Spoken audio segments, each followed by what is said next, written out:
Ya, terima kasih teman-teman media. Hari ini, sore ini kami diperintahkan oleh Mbak Puan dan Praksi untuk menemui teman-teman demonstran yang ada di luar. Dan kebetulan itu teman-teman mahasiswa dari berbagai kampus. Nah, tadi ditanyakan apakah ini situasi yang normal seperti demo-demo sebelumnya? Ini tidak situasi normal. Saya menangkap aspirasi dari teman-teman, baik itu mahasiswa, elemen buruh, elemen civil society, masyarakat sipil, guru besar dari berbagai kota, ya, elemen-elemen pro-demokrasi, bergerak menentang kesemena-menaan kekuasaan yang terjadi selama ini dengan mengakali konstitusi. Kita tahu ketika Mahkamah Konstitusi memutuskan nomor 90 tahun 2023, banyak kritik dari berbagai elemen bahwa konstitusi digunakan untuk kepentingan kekuasaan. Dan kemudian terjadi pemilu, hasil pemilu, rakyat menerima hasil itu. Namun kali ini, ya, kekuasaan yang zolim ingin memaksakan kehendaknya kepada rakyat dengan mengakali konstitusi dan perundang-undangan melalui dengan mengubah, ya, putusan MK nomor 90 tahun 2024 kemarin, ya, pemerintah bersama Balik kemarin sudah menyetujui yang namanya revisi undang-undang pilkada. Rakyat tidak terima. Hari ini semua elemen pro-demokrasi bergerak mengingatkan kekuasaan dan menentang seluruh kejoliman itu. Maka hari ini kami bisa menangkap suasana kebatinan rakyat yang ingin konstitusi dan demokrasi itu tegak di Republik ini dan tidak ingin, ya, kekuasaan merobek-robek konstitusi, membegal demokrasi, dan memaksakan kehendak kekuasaannya atas nama konstitusi dan perundang-undangan yang dikangkangi kepada rakyat itu. Jadi kami melihat teruslah bergerak menjaga konstitusi ini. Apakah revisi undang-undang ini nanti akan dibatalkan? Kita kawal bersama-sama. Saya pun sebagai anggota praksi PDI Perjuangan, anggota DPR RI, saya juga tidak mempercayai sepenuhnya karena sudah banyak presiden-presiden kong kali kong yang terjadi antara pemerintah bersama DPR dalam merumuskan satu agenda politik maupun perundang-undangan. Maka kita kawal bersama-sama. Ini adalah kekuatan rakyat. Kalau kemudian, ya, kekuasaan masih memaksakan kehendaknya, saya yakin akumulasi massa akan bergerak lebih besar dan terjadi gerakan people power itu. Saya yakin itu. Maka gerakan protes hari ini mengingatkan semua, baik pemerintah maupun DPR maupun partai-partai politik, untuk tidak mengangkangi konstitusi dengan cara-cara munafik seperti itu. Hari ini rakyat sudah muak. Itulah yang terjadi hari ini dan tentu kami akan mengawal itu. Di sini ada Pak Putra Nababan, ada Pak Arteri, ada Pak Wayan, ada Pak Ketut dan ada Bu Diah yang kami tadi ditugaskan untuk menemui teman-teman mahasiswa di luar. Saya rasa itu kalau mau ditambahin monggo. Silakan. Bang, tadi pagi kan sempat Bang Dasko ini bertemu dengan Jokowi. Pandangannya bagaimana Bang Mat itu? Ya, itu kan yang tahu Pak Dasko dan Pak Jokowi. Tapi saya pikir kita ambil positifnya lah, ya. Kita berbaik sangka. Berbaik sangkanya ada peristiwa, ada tragedi kemanusiaan. Ada teman-teman yang tidak punya kepentingan apa-apa, berusaha untuk mengingatkan kita semua untuk mengawal tegaknya konstitusi. Dari pagi, bahkan dari malam sampai saat ini. Saya yakin hati Presiden Pak Jokowi terketuk. Dan mudah-mudahan, maka tadi dikatakan seberapa kuat keyakinan, saya yakin ya mungkin sangat kuat bahwa undang-undang ini tidak sampai kepada pembahasan tahap kedua.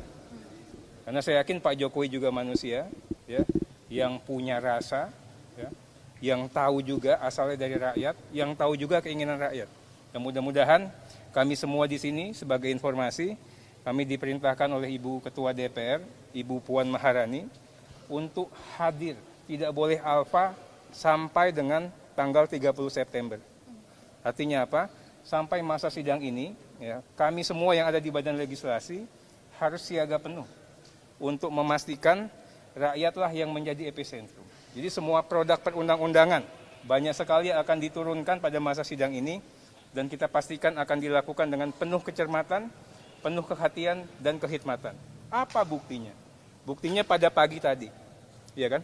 Sepintas selalu, mudah nggak untuk diketuk paripurna? Mudah nggak? Mudah. Sangat mudah.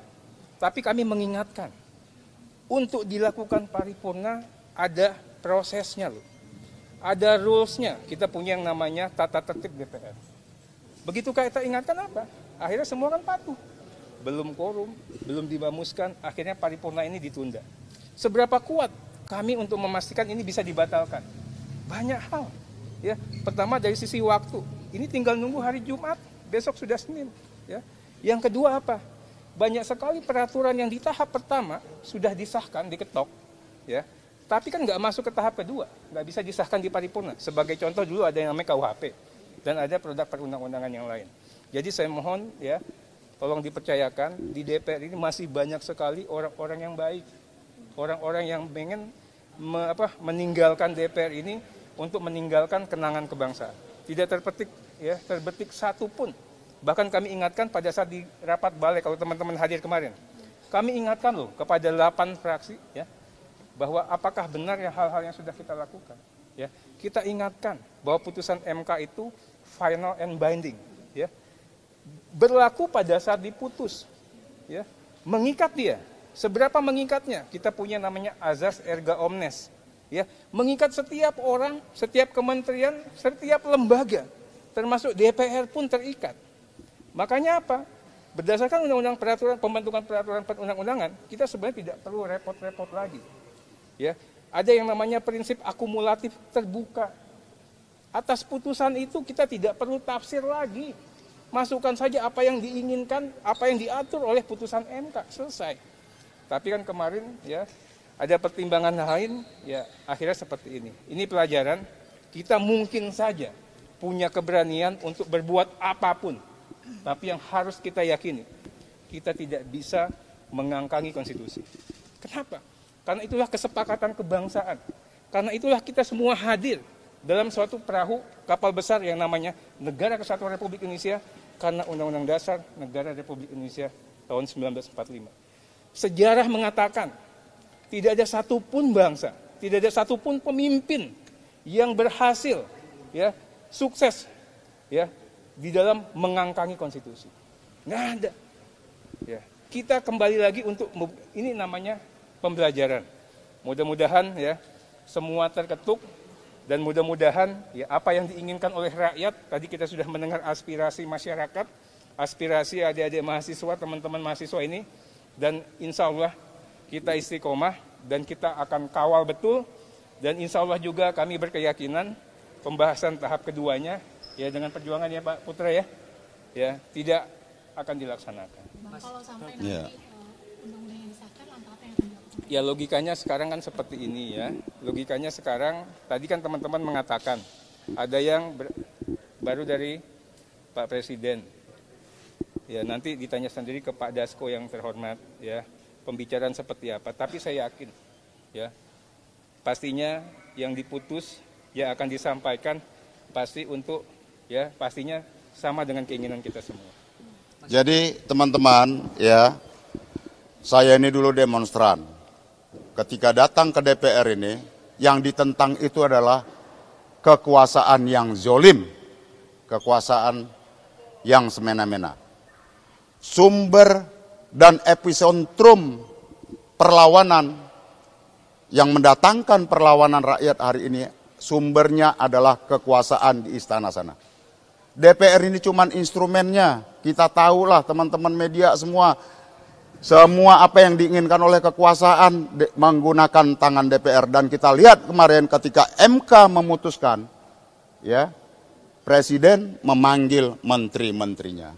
Dan kemudian besoknya meluncurlah agenda pembahasan di balik ini. Kalau kita lihat runutannya. Jadi sumber epicentrum yang menyebabkan gelombang protes masa hari ini adalah karena kekuasaan yang menindas dan kekuasaan palsu yang semena-mena terhadap rakyat. Jadi itu. Terima kasih. Nggak ada worst case skenario kalau ini tetap dipisahkan gitu, Mas? Apa? Pertanyaan kita how to, bagaimana mereka bisa mengesahkan. Kalau Waktu dipaksakan, itu sudah ya. Jumat nih besok, ya. Besok udah Senin. Kalau begini, ya, kalau dipaksakan, disahkan, silakan rakyat datang berbondong-bondong ke gedung DPR ini, ke Istana Merdeka sana, kuasain bahwa rakyat adalah kaum patriotik yang ingin menjaga negaranya dari perampok konstitusi dan pembegal demokrasi. Saya yakin kekuatan rakyat akan menjadi garda terdepan menjaga konstitusi dan demokrasi. Saya tambahin dikit ya, teman-teman melihat bahwa apa yang terjadi kemarin merupakan sebuah proses yang sangat membuat kita frustrasi. Saya tidak pernah melihat undang-undang bisa sebegitu cepatnya, dari mulai raker, panja, timus, timsin, panja lagi sampai diputuskan dalam waktu yang sangat singkat dari jam 10 sampai jam 5. Tapi kami yang pro pada konstitusi menyuarakan pandangan kami, dibacakan oleh Pak Nurdin, dan ternyata ketika saya, Pak Arteria, Pak Masinton keluar dari ruang rapat balik, kami betul-betul sangat kecewa dengan hasil itu. Dan ternyata apa? Ternyata we are not alone. Kita nggak sendirian. Dan itu dijawab dengan trending topik, dijawab dengan aksi rakyat, dan lain sebagainya. Menurut saya, apa yang disampaikan Pak Masinton tadi, Pak Arteria tadi, bahwa tidak bisa hanya kami saja yang mengawal. Tapi ternyata seluruh Indonesia, kalau saya hitung ada 23 kota yang saat ini sedang mengawal, dan saya rasa itu terlalu besar resikonya kalau kita meniadakan itu. Jadi teman-teman, tentunya ini bukan sesuatu tanda titik, ini adalah koma yang harus kita kawal. Kita kawal Jumat, tadi Pak Mas itu bilang hari Senin dan lain sebagainya, tetap akan kita kawal sampai pada akhirnya nanti. Itu aja yang mau saya tambahkan.